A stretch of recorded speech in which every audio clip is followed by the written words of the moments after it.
जागरण की रात में ठुमका लगाना पड़ेगा। आ जाइए आप लोग, आइए आप लोग, कल से नहीं बोलेंगे, कल खुद ठुमका लगेगा जी।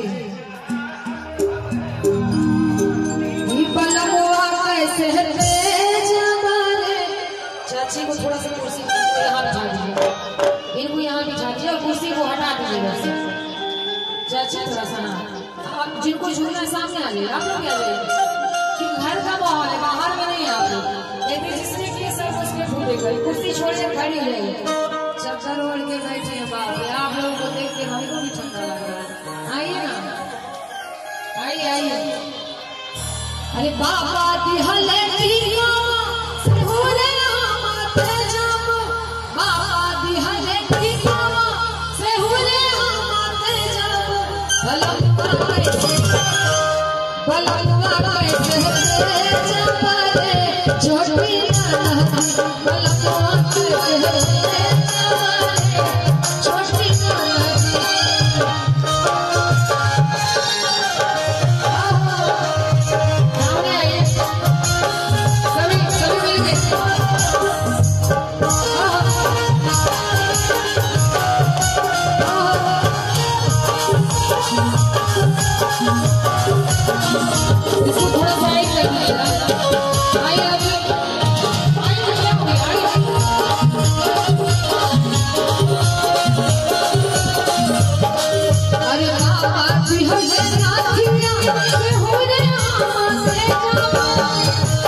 अच्छा इनकी जीजा जी हैं,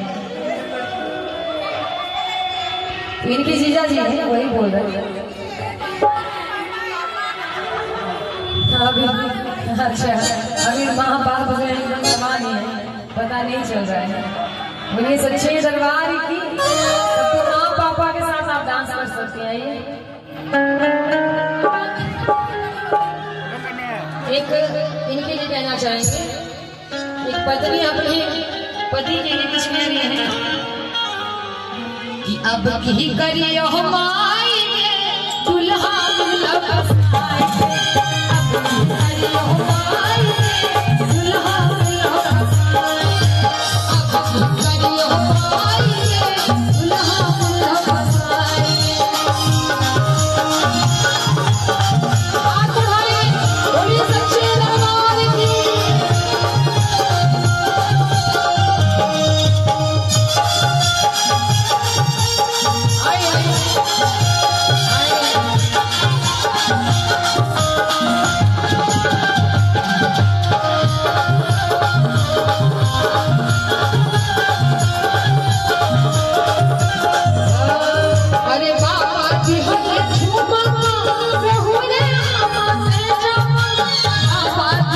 छुपे